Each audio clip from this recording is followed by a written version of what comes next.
Good morning, Dubai. Welcome back to the Love in Dubai show, where we go through all the trending stories that everyone in Dubai is talking about. Yes, the day has come. Dubai police are clamping down on illegitimate massage parlors and those annoying cards. It's finally happening, guys. And we'll also be talking about the UAE will not introduce any income tax for the time being. We're also going to be talking about Kattan, who tied the knot in Dubai yesterday. As well as the Museum of the Future has officially opened to the world. And we had another cool interview yesterday, so do stay tuned because Luke from the Kooks reveals their band nicknames and why they're excited to visit Dubai. He also revealed what they call their WhatsApp group name. What? I can't tell you. It's later clickbait. on in the show. We're teasing it for later. Okay, whisper it. But if whisper. Okay, we have mics on. Okay, never mind. But it got me thinking about WhatsApp group names. But do stay tuned because that's all happening later in the show. And also at 10 a.m. there is a big artist announcement which we teased on Instagram yesterday. We're waiting for that. I think we're going to go live at 10:15. It's a massive band coming from the States, so stay tuned. Before we get into all of that, I got scared out of my life yesterday. So Casey, guys, she went to the latest and greatest mall in Dubai, the Dubai Hills Mall. I first wanted to know how big that mall was going to be. Have you any idea of like the scale? It's massive. I heard it's going to give serious competition to Mall of the Emirates. Yeah, so they're both it feels on that scale. And the beautiful thing was that it wasn't that busy. So like walking into all of your favorite stores, all of the good ones were there. Massive Zara, by the way. Zara has leveled up. Oh my God. Is it bigger than the Dubai Mall, Zara? I don't know if it's bigger, but they have like all the cashiers are like hidden away, so you don't have all those queues, and they have like a separate area for beauty and a separate area for shoes. Wow, that's different. Lots of cool home stores, but there's a roller coaster, and it's the fastest indoor roller coaster in Dubai, and it's really, really, really flipping good. I didn't know you were an adrenaline junkie. I didn't know you liked roller coasters. No. Do you like roller coasters though? When I was younger, I did. More recently, not so much, but I was with my partner and he was like, let's do it, let's go on it, because he loves them. Which then led to us being at the very front of the roller coaster. Yeah. Why do you have to be at the front? That's the best part. It's really good. Like it flips you upside down, you're going straight. But they had been so strict. They were like, do you have any back issues? And I looked at him and I was like, are you going to say anything or am I? He was like, I don't have back issues. He doesn't have back issues. Do you have, and they went through all of the stuff and they went through it twice. And it's quite like, it's called a storm coaster, and they put you through this kind of storm experience before you get onto it. So it's this whole thing. And then we get on and they're like, hold on tight the whole time. And I don't remember being told to hold on other roller coasters. They tell you this on all the fast roller coasters, like hold on. Yeah, and remove anything that can fly off. Yeah, so we removed everything. I don't remember being told to hold on so tight. So when we got on and we started moving and you're indoors and it's this really tight space and Jamie's just like, wah! And I'm like, hold on. And he's like, yeah. And I was like, I picture the news stories of like, like you see like the happy and I was literally like, you hold on, and he did not hold on. So that literally the whole thing was so frightening. At least the best part would be that you would get the first coverage on that. Yeah, that's the best part of that story. Just kidding, but so morbid. It's really scary. So if you're in the mall, it was 55 dirham, and a quick hit, no queues, and you just go onto a roller coaster. It's so cool. Oh my God! Visitors just like hop on. I literally want to run to that mall just to try that roller coaster. Do you love them? I love roller coasters, and this sounds so good. Like you're saying, it's got the like it starts off with a storm experience, so it's like an interactive situation, and then it just takes you on this wild chase. Like, oh, It's wild, it's short, but as roller coasters go, I actually haven't been on one that I don't go on, I guess, the super scary ones, but it's a real adrenaline rush. have you It been to really is. Ferrari World? The fastest Never roller been coaster? on it. Never? No. It's literally 4 seconds long, 4 to 5 seconds. It's so short. So this is why I was like, oh wait, is this gonna be that quick? Because then you don't really get to enjoy it. I asked how long it was, and I actually can't remember their answer. But it is, it's really cool. Like it's a good experience, and it's not too short that you don't think you got your money's worth. Like at the end of the day, it is an indoor roller coaster, and it's an enclosed space. But they do it really, really well, and it's scary. Petition for 55 dirhams for 2 rides. So you can go again. For me, Yeah, just like are we crowdfunding money so we can go on a roller coaster? No, not crowdfunding, like petition. So Dubai Hills changed their tickets. It's like 2 rides for 55 bucks. Oh, it would be so busy, I reckon then. I think that mall is only going to get busier. It's massive. The car parking space is huge. There's no, as far as I don't know if there's a massive supermarket, but the stores are really, really good.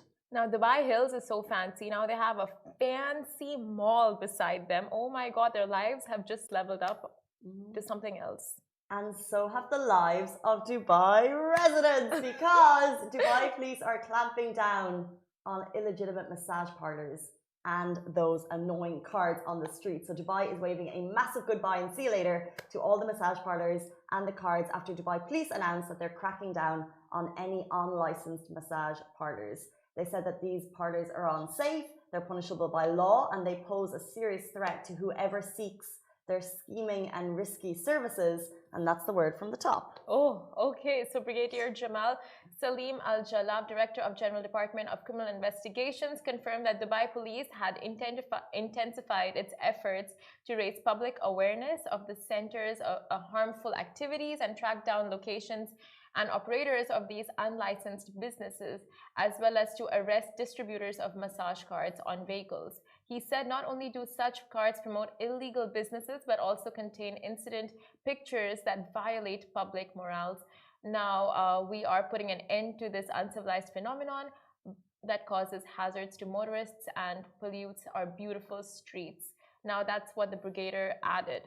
And not only are the police going to be going full force into this, the public can also help. So all you need to do is dial 901 or use the Police Eye service on Dubai Police Smart app to report any suspicious, shady and illegal activities, including those unlicensed centres and their promoters. So we know that the Dubai Police Eye app is basically Dubai Police asking the public to get involved. They can't be everywhere, so if you see anything illegal, you can get in touch. And now they're also saying, if you see those massage card distributors, have you ever seen them, by the way, operating? Yes.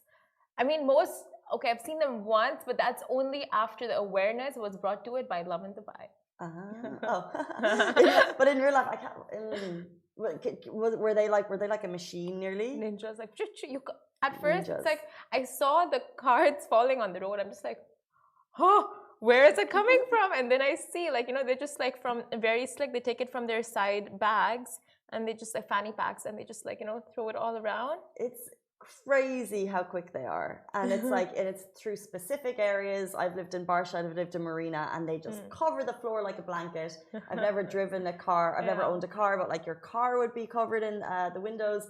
And Dubai Police are saying no more. And we've posted it on Instagram, and the response has been extremely in favor of this measure. People are calling them a menace to society. People are so happy. And not even are they polluting our beautiful city, which is what the police said. Not even are they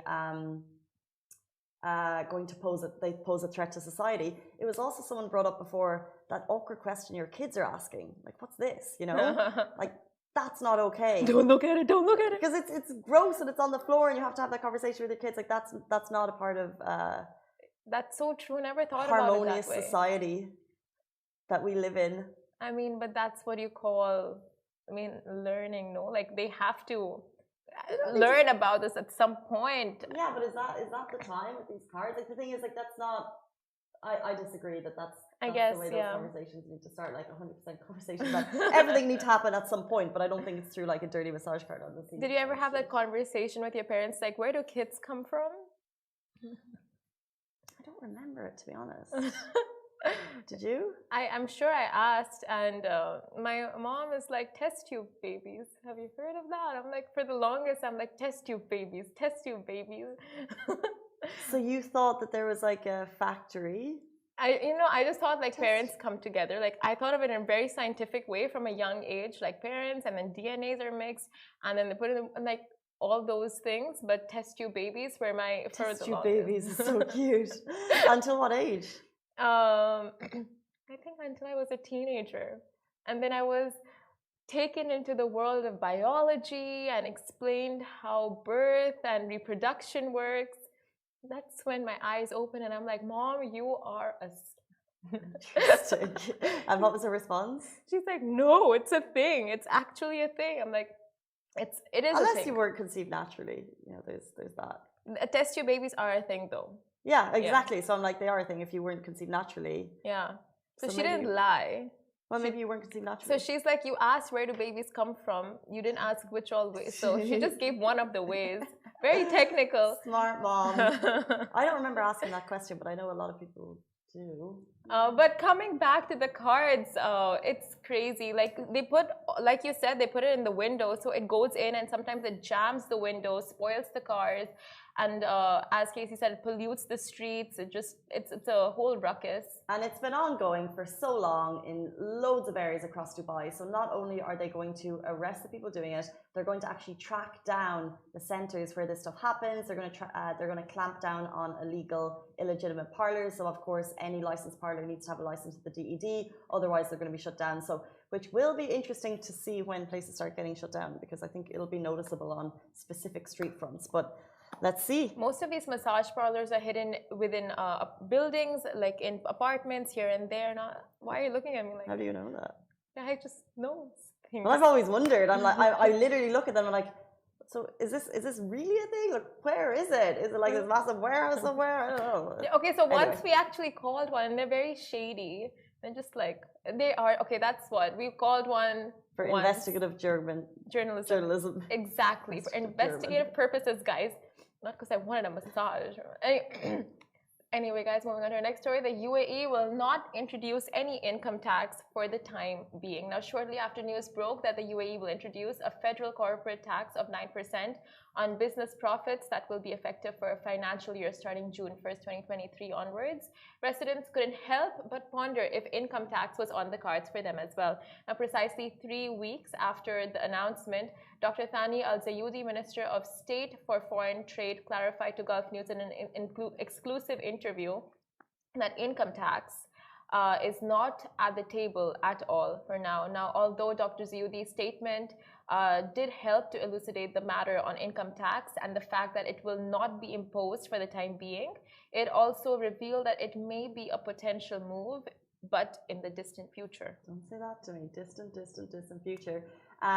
So, of course, more on corporate tax, in case you need a little bit of a background. Personal income from employment, real estate, and other investments will not be taxed. They made that clear when they announced corporate tax.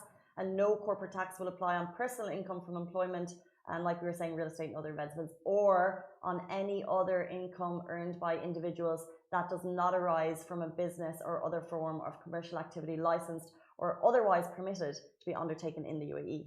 Now, a number of businesses in the country have backed this new directive and have shown support to the country's efforts to align itself with new international standards, as disclosed by Al-Zayudi. Now, we shared this on Instagram that there'll be no income tax for the time being, and the comments really do reflect the sentiment of Dubai's residents. I mean, to be sure, as they always do. And no, but like, I mean, no income tax. That's what we want to hear. Exactly, but that's exactly what people said. Like, this is the music to our ears, and then some are just like, it's not a move they want to see happening anytime soon, and others are just like, if it happens for a reason, and it's for the benefit of residents. So it is so interesting to see in other countries if anything was even like a potential thing was suggested, right, people would just go like, no, no, there would be all sorts of comments like negative about the government. But over here it's like whatever they do, they have so much trust in the authorities and the leadership. It's like whatever happens, it's for the benefit of the country. So well, the thing is with income tax, like of course no one wants it because it's a little bit out of your paycheck going, but it does go back into the government, goes back into society, and into the economy. However, and I see the point that like if it ever comes through, like you look at different countries, they're taxed 40%. Yeah. Like I can't imagine the UAE will ever get to that point. So like if you look, let's say, was Hong Kong used to be 9 or 11, and or maybe something else was like a 20%, and the percentages are different. So, and it all depends on like how much your income would be taxed. So like if they introduced it, what the percentage might be, because you can see the benefit of if we live here tax free. We're living and we're getting a lot of benefits, but are we giving back into the economy? We are obviously in certain ways in terms of like fines and different SALIC, exactly, and different types of fees that we encounter. But in terms of like a massive income tax, we don't bear the brunt of that yet. So if it ever did come in, you would question how much it would be, because you can imagine that it could happen, of course, like it happens across the world. So it could happen, and how much it would be. But obviously, this is all just chat.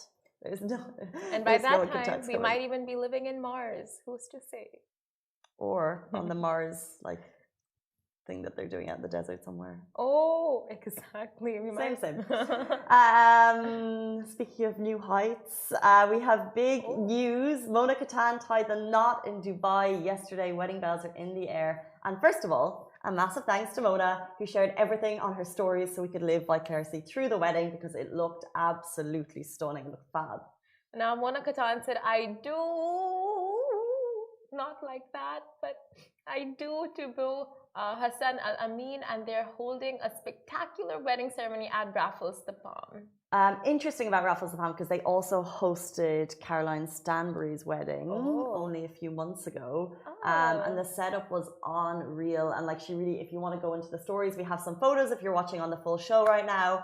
You know, you see her getting her makeup done.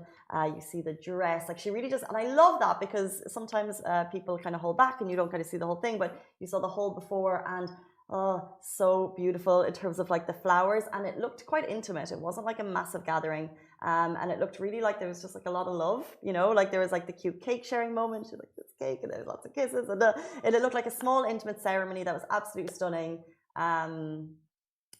Yeah, that whole place is just like wow. Weddings, so nice. I mean, yeah, these are the weddings you see, and you're just like, I think it's time. Right? What do you mean by that? Elaborate, continue. Literally just that. Like you see it and you're just like, it's time to either find a man, get married to a man, or find a man, or get married to a man, or pay a man to marry you. Anything that works to get that wedding. True. I mean, in terms of weddings, I love that it wasn't massive. Like I really like it was like super cute, super small, super intimate, but stunning. Like the flowers were unreal, the cake was unreal. It was like super lavish, but then in a small setting, and you just like, you really felt like the love between the two in the stories that I watched, by the way. I love the way, like, you know, I love the way did you attend the wedding? Did I attend? Maybe that's where I was yesterday. I love when you watch a certain thing and you feel like you can comment on people's lives while having no idea what's actually going on, but that's what we do. But the thing about the Kattans is like, we are privy to the small bits of their lives, and we know how good of an aunt she is to Huda's daughter.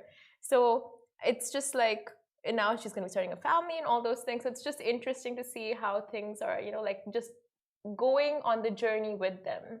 Just before we hop into our next story, a quick shout out. Mona Kattan is of course sister to Huda Kattan. They are the Huda Beauty empire. They are Dubai-based females who smash it in the beauty industry. They are absolute moguls, and they just power through consistently pushing out great products. We love them, and Mona just got married, so well done. Congratulations. Mabruk. Oh, wow. Guys, another huge thing that happened yesterday, the Museum of the Future finally opened up to the world. Now, before we talk more on the Museum of the Future, yesterday was Tuesday, not just Tuesday, but also Tuesday, that was a day all about twos. It was 220222. That was a significant day in terms of energy, cosmos, and then of course the Museum of the Future took that date and just owned it. Now the Museum of the Future, aka the most beautiful building on earth, opened its doors for the world, and starting today visitors can marvel at the ultra futuristic attractions inside of the Dubai's latest landmark. But before we get into what all you can see inside, more on the opening ceremony. It was a phenomenon. The date, the venue, the iconic museum majestically illuminating Sheikh Zayed Road, and of course, His Highness Sheikh Mohammed bin Rashid Al Maktoum, Vice President and ruler of Dubai, inaugurated the museum and said it was a message of hope, a global scientific platform, and an integrated institutional framework to shape a better future for all of us. The calligraphy you see wrapped around Museum of the Future is courtesy of Emirati artist Matar bin Lajeh, and it just lit up last night. Like, they're calling it the most beautiful building on earth, and I think they're right. Like, it's just 100%. It's absolutely phenomenal. I haven't seen anything like it. Show me a photo of the building that you think is more stunning, like the design, and also I just can't wait to kind of actually get a look inside, because I think the opening was yesterday. A lot of media down there, dignitaries. It was held by His Highness Sheikh Mohammed bin Rashid Al Maktoum. He was there along with the Crown Prince of Dubai for this kind of historic opening, and it's just stunning. And of course, Dubai's hearts are lit. Oh, wow. It really is. The lighting and the way that building illuminates, it's like out of this world. And I was seeing stories, like some of my friends are working opposite the Museum of the Future, so they were just like zooming in and keeping tabs of Sheikh Mohammed and No Fazza. way. Yeah, and you could see it from the other side, like zoom. And I think Fazza went with his dogs, so you could see that in their stories as well. So it was just like, yeah, one inauguration party there, one inauguration party there. Inauguration. Oh, because they were like celebrating from the other side. Yeah. It's like when there's like a massive opening and people around the city also celebrate. They had a massive media morning there, or media evening. I think Rich from our team got down there. We went live on Facebook if you were watching that. Thousands of people tuned in, and just phenomenal. And then as the museum looks towards the future, so of course traditionally museums look into the past and we get a lot of learnings over decades and centuries and so on, but this museum looks towards the future. So when we talk about living in the future of Dubai, that's exactly what we'll be doing. So do you want to see what all you can actually check out inside? Yes.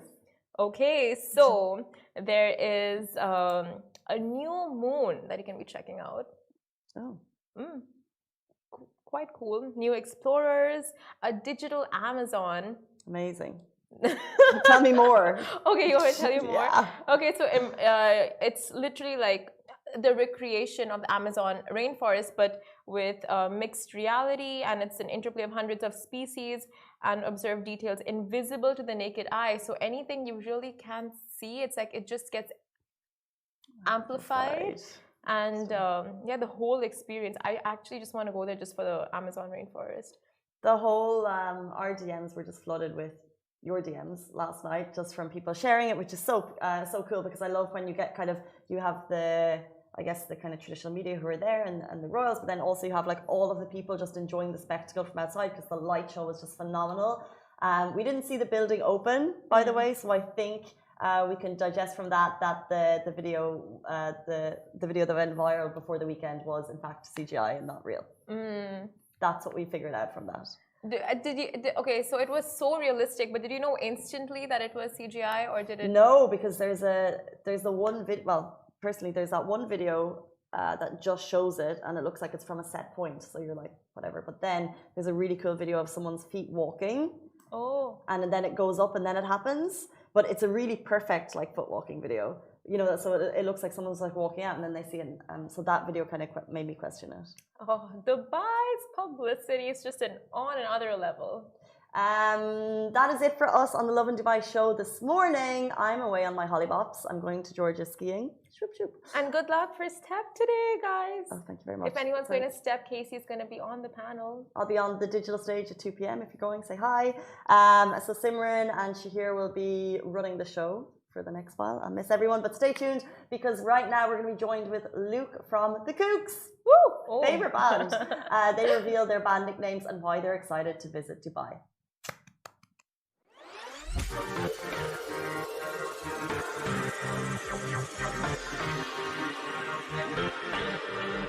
guys, we are now joined by Luke from the Kooks, who are coming to Dubai for a one-off show on February 27th at the Coca-Cola Arena as part of their 15th anniversary tour. And we are buzzing. Welcome to the show, Luke. How are you doing? Hi. I'm buzzing also. Thank you so much for having me. And yeah, I'm really good. I'm just like, it's just amazing being back playing shows, obviously, and just feeling love, gratitude to be able to do it, Amazing. When you say being back playing shows, has it been kind of quiet over COVID for you guys? Yeah, completely. I mean, we just did a UK tour, which was a kind of comeback. Well, it's kind of, because it's 15 years of our first album, which is why we're doing, which is why we're doing these kind of, we were trying to do a big tour and it all got moved. So it's kind of 16 years now. It all got bumped 1 year. But yeah, I mean, of course, it's incredibly strange, it's like losing your identity in a way without even knowing it. And I mean, we were recording a lot, but of course, like no performance and just a lot of PS4 at home. So yeah. I didn't know if you said BS or PS. Yeah. But it's just like Expo, because we're calling it Expo 2020, even though it's 2022 now. So same thing. The same thing, exactly. Literally, have you any plans for you guys when you come to Dubai? Have you been here before, or do you have any like bucket list stuff you want to tick off? I mean, there's a lot of stuff I want to do, but I'm bringing my son, and he's 13 weeks old. So I think we're going to be slightly limited because I've always wanted to go to do the sand dunes and bomb around and stuff like that. We might try and check out the expo. It looks insane. I mean, I think it's about an hour from where we're staying, so we might well try and get down there. And I think we're just going to come and just chill. Just sun and just chill really and soak it up. And yeah, we've been there before, and it's like, it's we had an amazing time. It's a really fascinating place to visit, and we can't wait. Let's go back a little bit. Let's talk about your latest EP and why you chose to produce it in Berlin. Oh yeah. Is that, you mean, are you asking me why, or are we? Yeah, well, tell us about it and tell us about the production and maybe some best memories from when you were there. Yeah, it's exciting. The EP. I mean, we're cutting up our album into 3 EPs. We finished the record. It's quite a conceptual record in a lot of ways. It's probably the most cohesive album we've done. And it's I mean, I think in the end of the day, it's like it's quite introspective because of being made during COVID. And I had started the record. I'd done a few songs in Berlin before, and I was looking for I was looking to just get into a bit more of a laid back headspace, and I think Berlin offers that. It's quite a free place. It's quite it's I'd worked a lot in Los Angeles and London, very hyper, in your face cities, and Berlin is very, just like a bit more down to earth and a bit grittier. And so I think that definitely was appealing for why I started out there. But yeah, the album kind of, or the EP at least, it's, I guess, like the title song is about meeting my wife, the night I met my wife, and Modern Days is about kind of trying to find hope in the kind of madness of what was going on. I think that's kind of the theme running through the album for me, is like it's a positive, euphoric sounding and lyrically euphoric record, which was intentional because of what was going on. I think the world is is hyper and crazy, and there's changes happening faster than it ever has, but there's still like amazing people, and there's hope, and there's still incredible things happening. And I think that was my little epiphany in lockdown, was to try and find that spirit, and I hope that comes across in the album. So true. Hope and madness is so powerful. And you know, in terms of connection, obviously you said it's about like Vida Your Life and Vida Your Wife, and it's literally the dream for so many people. Can you take us back to that night and take us back to that moment? Because a love song it's so lovely, it's so uplifting. Tell us about yeah. again. Oh, so thanks. Yeah, I mean, it was amazing. I mean, I had a pretty tumultuous love life, I would say, and you know, I'd had some pretty rough experiences. I kind of was, and also I'd been a prick. Let's be honest. You know, I was, yeah, I've got to be honest.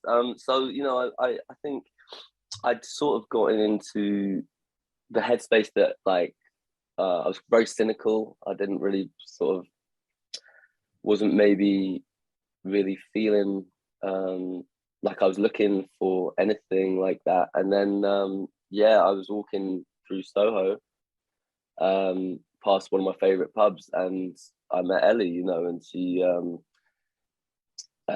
my whole life changed. It's like you turn a corner, and it was wild, you know. I mean, it was yeah, probably was love at first sight for me. She definitely says it wasn't. I don't think it took her a minute, and I mean, I really didn't think she liked me at all, to be fair. So I had to work quite hard at it. But yeah, it's amazing, and it certainly changed things, and she's changed my life for sure. And the positivity that's brought to my work is really cool, and being a bit more settled and settled but fun. Thank you. Yeah, No, it's fab. And I love the honesty. And let's talk a little bit about the Kooks and your process for creating music.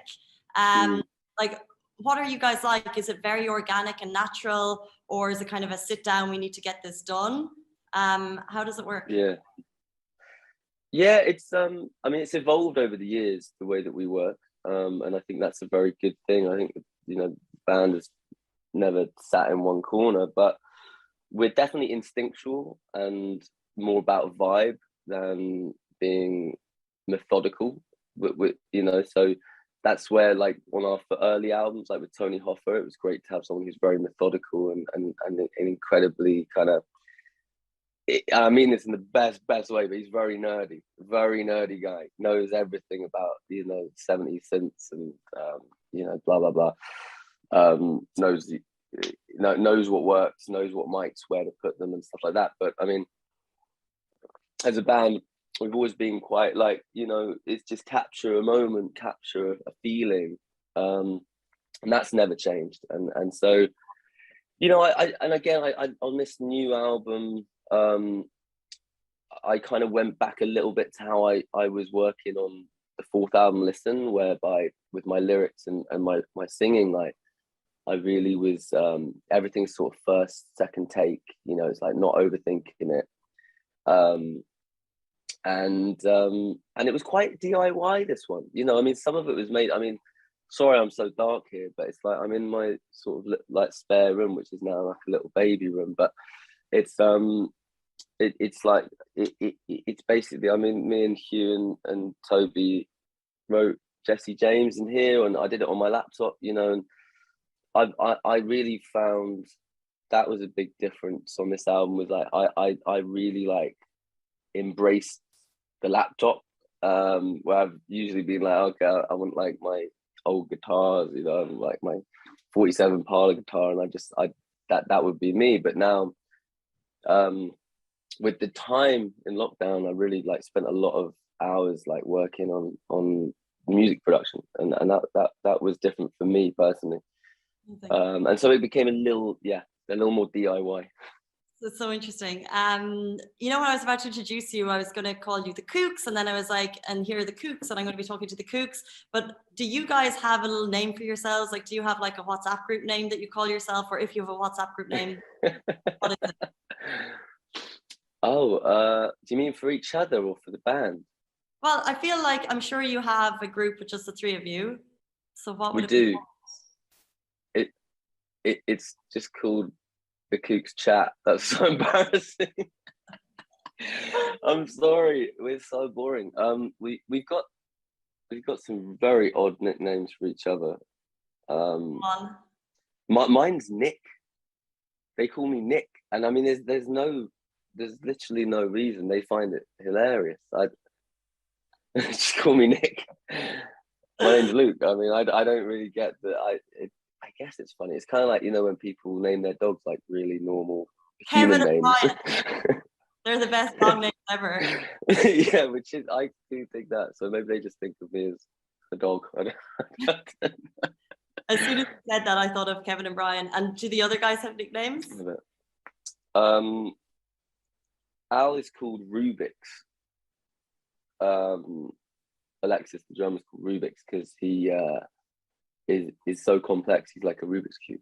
You know, I don't know where that came from. And then Hugh was called the Moat, like a moat around a castle. I genuinely can't. I think that, you know, they've all come from just like very drunken nights out. There probably is a reason behind each name. So I genuinely can't remember.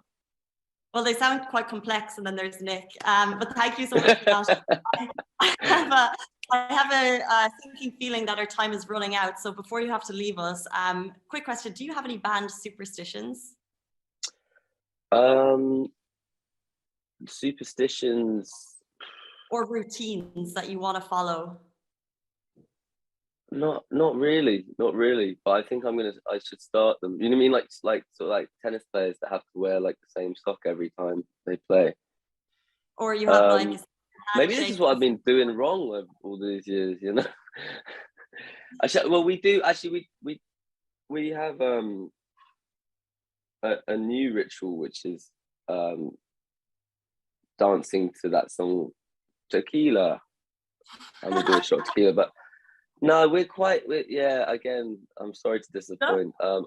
I think we, like I said, maybe that you've made me think about it. I think maybe I need to have like a golden sock or something. Not at all. But no, we're not suspicious. Our time has run out, but we didn't get to it. But you know, obviously, Inside In, Inside Out is an album that kind of captured hearts. It's something I listened to growing up, and I still listen to. People love it, and we're super excited to have you. So you haven't been doing anything wrong, and I really appreciate your time. Thank you so much. Oh, thanks so much. I really appreciate that, and hopefully get to catch you out in Dubai. Yeah. The Kooks at the Coca-Cola Arena, February 27th. Get your tickets ASAP. Bye.